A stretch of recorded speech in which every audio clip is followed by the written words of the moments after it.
I'm Drew Stevenson. This is for my administrative law class.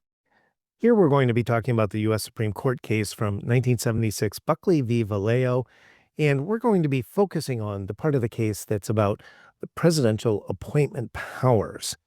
This is part of our unit on presidential controls over administrative agencies. So let's dive in. So our big takeaway in this case in Buckley v. Valeo is that the Federal Election Commission Act violated the Appointments Clause in the Constitution because most of the commission members were not appointed by the president. Now, the Federal Election Commission still exists at the time I'm making this video, many years later, and that's basically because they fixed this statute in response to the Supreme Court case. Also, I want my students to know that this case is also famous, or maybe more famous, for its sections on campaign finance law and how much Congress can restrict campaign spending and donations. And in that sense, Buckley v. Valeo was an important precursor to the Citizens United case that is widely discussed today. So Congress wanted to set up a commission that would oversee our federal elections. And they recognized that this needed to be a nonpartisan or bipartisan commission.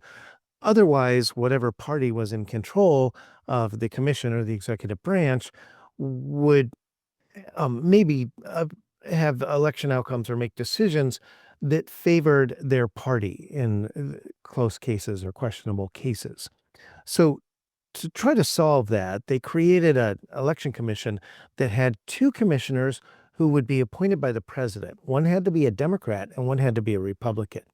Two would be appointed by the Speaker of the House of Representatives, and two would be appointed by the President pro tem of the Senate. And again, each of their two had to be one Democrat and one Republican. And the idea was that this would create balance between the parties and also balance out rivalries between the houses of Congress and between Congress and the president. So a challenge was brought by a group of members of Congress led by James Buckley, pictured here, saying that they didn't like this, that they thought that this was a bad law. And of course, their Congress had passed it, but they had lost the vote. And the court didn't really agree with the argument that was raised that it was based on a rigid characterization of the FEC's functions as exclusively executive. Instead, it focused on the crossover between the branches and the confirmation issue. And I'm going to explain that here. So the court notes that the FEC was, under their enabling statute, supposed to conduct investigations if there were allegations of irregularities or voter fraud or things like that, of rigged elections and so on, and that those investigative functions could have been assigned by Congress to a congressional committee. And its rulemaking and advisory opinion functions are arguably more legislative than judicial or executive in character. So some of what they're doing is stuff that Congress could have done itself. Let's talk about the holding. The court's reasoning goes less to a formal categorization of agency activity than to a functional understanding of what the Appointments Clause was intended to accomplish, which is the exclusion of Congress from direct administrative control.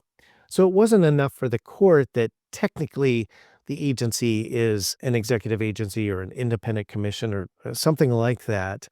They looked at the fact that the agency is doing some executive functions, and it bothered them that Congress would exercise so much control over the appointment of commissioners. So there's a crucial distinction here in the powers. The court said that the commission's power to conduct civil litigation and to seek judicial enforcement is really an exclusively executive function that's reserved constitutionally to the president and the president's duty to take care that the laws be faithfully executed. To continue with that idea, with this distinction in powers, because Congress can't delegate the executive functions that the commission was going to be doing of, let's say, enforcement to officers it appoints, the method of appointment that was provided in the statute for the FEC commissioners was deemed to be unconstitutional under the Appointments Clause. So under Buckley, any appointee responsible for the, quote, performance of a significant governmental duty exercised pursuant to a public law of the United States is, quote, an officer of the United States and must be appointed in the manner prescribed by the Constitution in Article 2, Section 2. The majority here felt that this interpretation would best implement the Constitution's intended prohibition against direct congressional involvement or meddling in the implementation of the law. In other words, Congress is supposed to make the laws, but the president is supposed to implement them or execute them.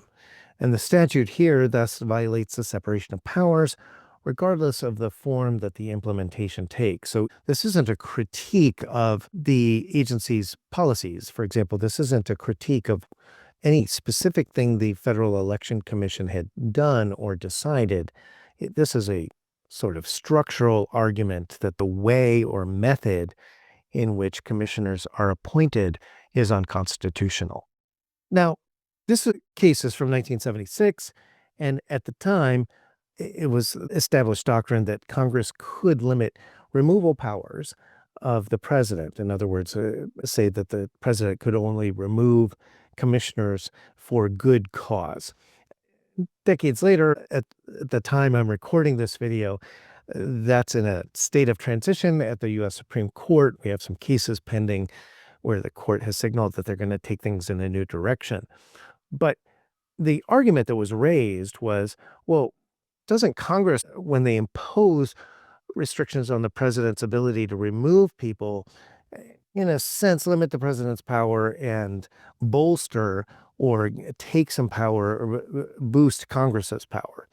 And the court says that even if that's true, and even if that's permissible for Congress to attach some restrictions or strings to the president removing people, it's a much bigger deal for Congress to get involved at the front end of the appointing of commissioners.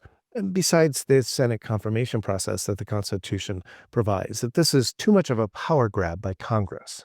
The majority in Buckley refers to its holding in a much older case in Myers versus United States that the statutory reservation to the Senate of power to advise and consent in the removal of a first-class postmaster was unconstitutional. In other words, in Myers, they said that you can't have a statute that says that Congress can say no, or that the president has to get approval the same way he would confirm the appointment.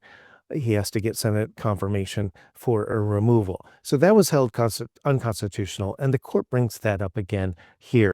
Now, where does this leave us? Buckley did leave some uncertainty about another distinction between tiers of agency personnel, and that's between officers and regular civil servants, or the rank and file employees and case managers and analysts and people like that, the lawyers who work for the agencies. And we have a couple of leading cases about that after Buckley. One is Freytag versus Commissioner from 1991, and the other is Lucia versus Securities and Exchange Commission from 2018. I have a separate video about the latter case. For now, I just want you to quickly know that in the Freytag case, the Supreme Court addressed a situation that dealt with special trial judges of the U.S. tax court. And so these were tax judges, and they had full-time status, of statutory charter as to duties, salaries, and means of appointments, non-ministerial functions, and the exercise of a significant amount of discretion. But they didn't make any one of those factors or combination of factors really determinative for this question of, is this a principal officer or an inferior officer or a regular employee? In the Lucia case in 2018, the court found that the administrative law judge from the SEC was indistinguishable in these respects, and so the case didn't really change the law that much. Prior to the court's decision, there was a lot of speculation about whether the court would broaden the definition of an officer to call into question the processes by way a great number of the federal functionaries take their positions, but the court really didn't do that. So let's wrap this up. That concludes our discussion of the Supreme Court case Buckley v. Valeo. Thanks for watching.